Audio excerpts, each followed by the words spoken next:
Mr. Churchill's reply left me in no doubt. From Eastern Approaches by Fitzroy Maclean. I was to fly to London forthwith and report to the Prime Minister himself, who would tell me what was required of me. Once I reached London, I was soon put in the picture.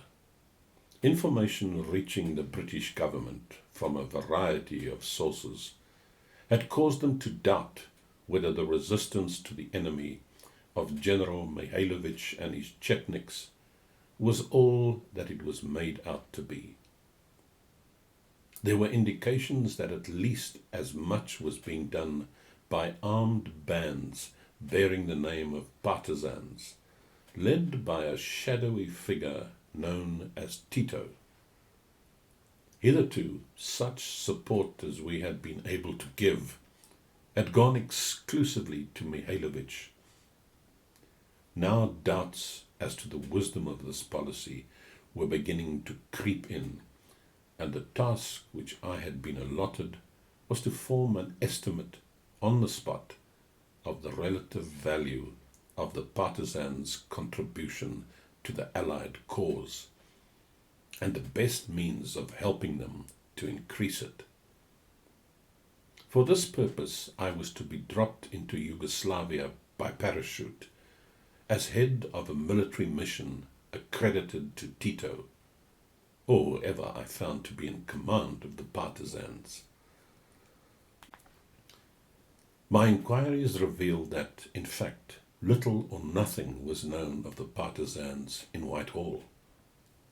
3 or 4 British officers had been dropped into them by parachute a few weeks before, but there had been fierce fighting in Yugoslavia since their arrival, and, though no fault of theirs, no comprehensive report of the situation from them had reached London.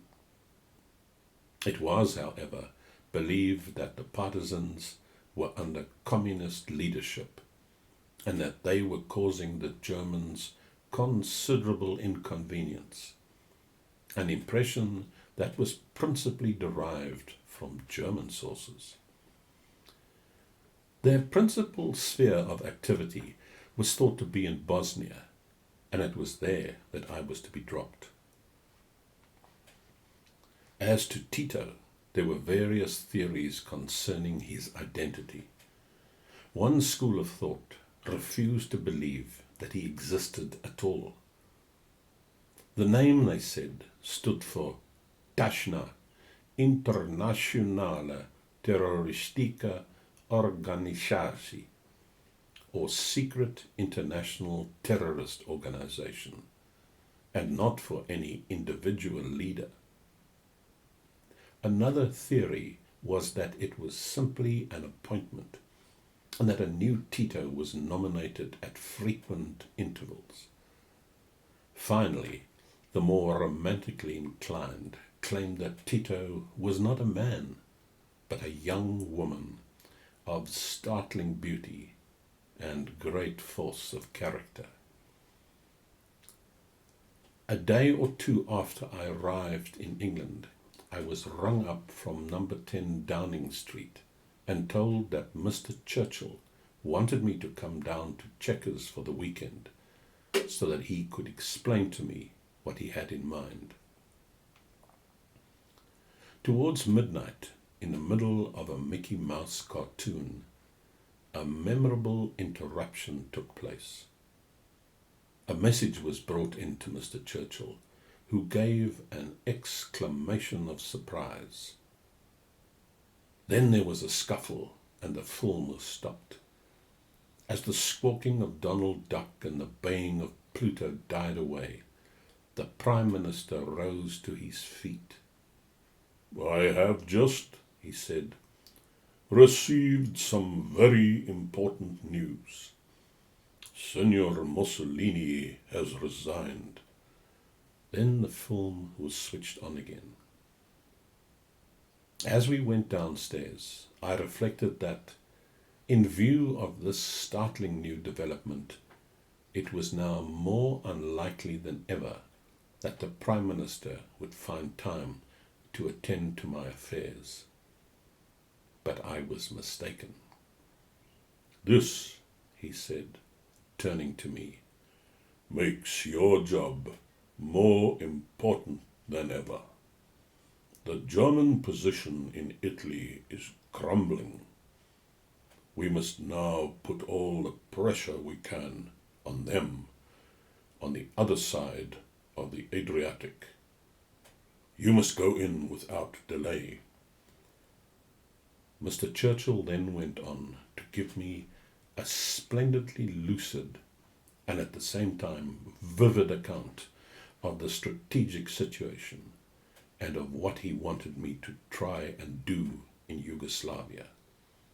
I was amazed, as so often afterwards I was to be amazed, by his extraordinary grasp of detail in regard to what was, after all, only one of the innumerable problems confronting him.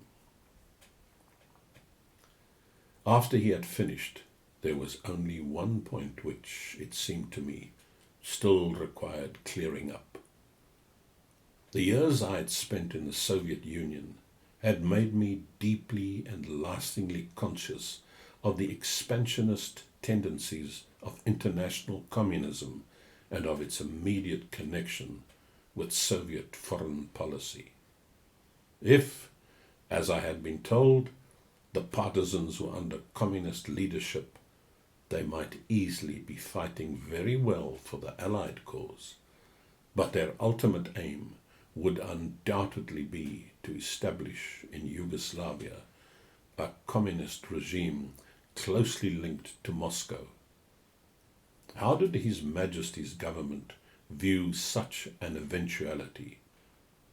Was it at this stage their policy to obstruct Soviet expansion in the Balkans?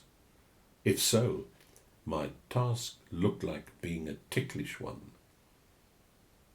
Mr. Churchill's reply left me in no doubt as to the answer to my problem. So long, he said, as the whole of Western civilization was threatened by the Nazi menace, we could not afford to let our attention be diverted from the immediate issue by considerations of long-term policy. We were as loyal to our Soviet allies as we hoped they were to us. My task was simply to help find out who was killing the most Germans and to suggest means by which we could help them to kill more. Politics must be a secondary consideration. I was relieved at this, although as a conservative I had no liking for communists or communism. I had not fancied the idea of having to intrigue politically against men with whom I was cooperating militarily. Now, in the light of what the Prime Minister told me, my position was clear.